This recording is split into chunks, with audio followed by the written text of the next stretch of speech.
আসসালামু আলাইকুম বন্ধুরা, কেমন আছেন সবাই? আমি ভালো আছি আলহামদুলিল্লাহ। তো আমি আজ কি রান্না করছি, আজ আমি কী রান্না করছি সেটাই দেখাবো। আজ আমি কাঁচা কাঁঠাল রান্না করছি। এই যে কাঁঠাল কেটে সামান্য একটু হলুদ দিয়ে আমি ভাপ দিয়ে নিয়েছি। আর এখানে ডাল আছে 4 পদের, বুটের ডাল আছে, মসুর ডাল আছে, মাসকলাইয়ের ডাল আছে, মুগ ডাল আছে। এইগুলো দিয়ে আমি একটা নিরামিষ পাক করব। এটা যে কোনো মুরগির মাংস বা গরুর মাংস দিয়েও খাওয়া যায়, যে যেভাবে খায়। এটা কাঁঠালটা কিন্তু বেশ বড় ছিল। আমি সামান্য রান্না করছি, বাকিটা আমি ফ্রিজিং করবো, আর একদিন মাংস দিয়ে রান্না করবো। আর এখানে মুরগির মাংস ভুনা হবে। অলরেডি আমার রান্নার প্রসেসিং চলছে। আমি এখন এই যে মশলা দিয়ে দিচ্ছি, সব ধরনের মশলার সঙ্গে রাখা আছে।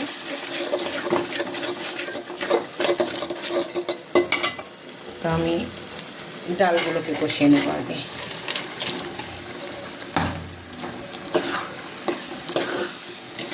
তো আমি রান্না করে আপনাদেরকে দেখাচ্ছি যে কেমন হয়েছে আজকে এই কাঁচা কাঁঠালের তরকারি। আপনারাও খাবেন নিশ্চয়ই।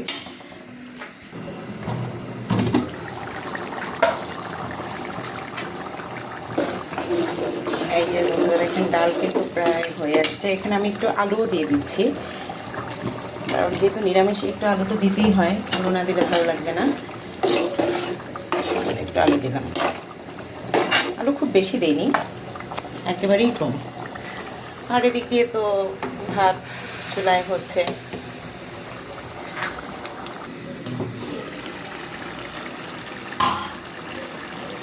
আমার এই যে ডাল আলু কষানো হয়ে গেছে প্রায়।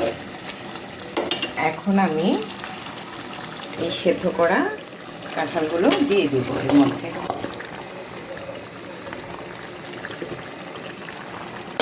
দিয়ে আমি এগুলোকেও আবার একটু কষিয়ে নেব, কারণ না কষালে তো হবে না। যদিও সিদ্ধ করা আছে, খুব বেশি সময় ধরে জাল করতে হবে না।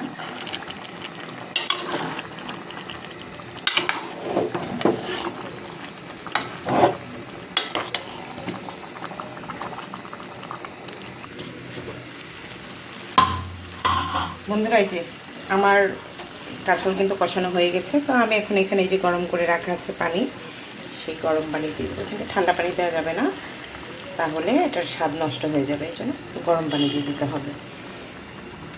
আমি এটাকে গরম পানি দিয়ে, যেহেতু কষানো আমার হয়ে গেছে, আমি কিন্তু এর মধ্যে আর কোনো ঝোল দেব না।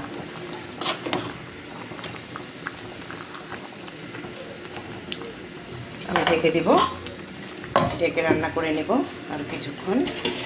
আর এখানে তো ওই যে তেল গরম হয়ে গেছে, যেহেতু মুরগির মাংস রান্না করবো, তো মুরগিটাকে একটু হালকা ভেজে নেব, নাহলে একটা গন্ধ লাগে, ভালো লাগে না খেতে।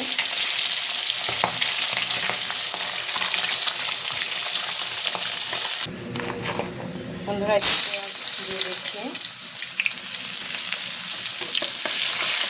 মুরগির মাংস রান্না করার জন্য।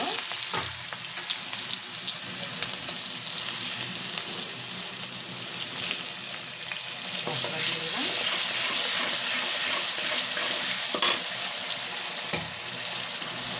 দিয়ে দিচ্ছি সব মশলা একসাথে করা আছে, গুঁড়ো মশলা একটু কষিয়ে নেব, সামান্য একটু পানি দিয়ে দেবো।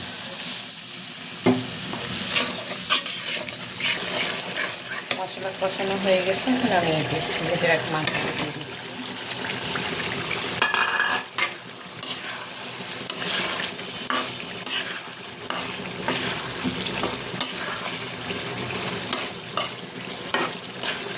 কষিয়ে নেব একটা। বন্ধুরা, আমার কিন্তু এই যে দেখেন কাঁঠালের তরকারি হয়ে গেছে। এখন আমি ভাজা জিরার গুঁড়ো দিয়ে দিচ্ছি। হ্যাঁ, তো দিয়ে আমার রান্না কমপ্লিট। দেখেন কি সুন্দর হয়েছে কালারটা, একদম মনে হচ্ছে যেন গরুর মাংস রান্না করেছি। খেতে কিন্তু ওরকমই লাগে, কাঁঠালের তরকারি কিন্তু এরকমই লাগে, যে গরুর মাংসের মতো লাগে খেতে। তো আপনারা এইভাবে খাবেন।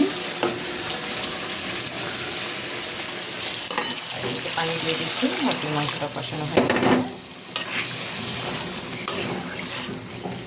বন্ধুরা, ভালো থাকবেন সবাই।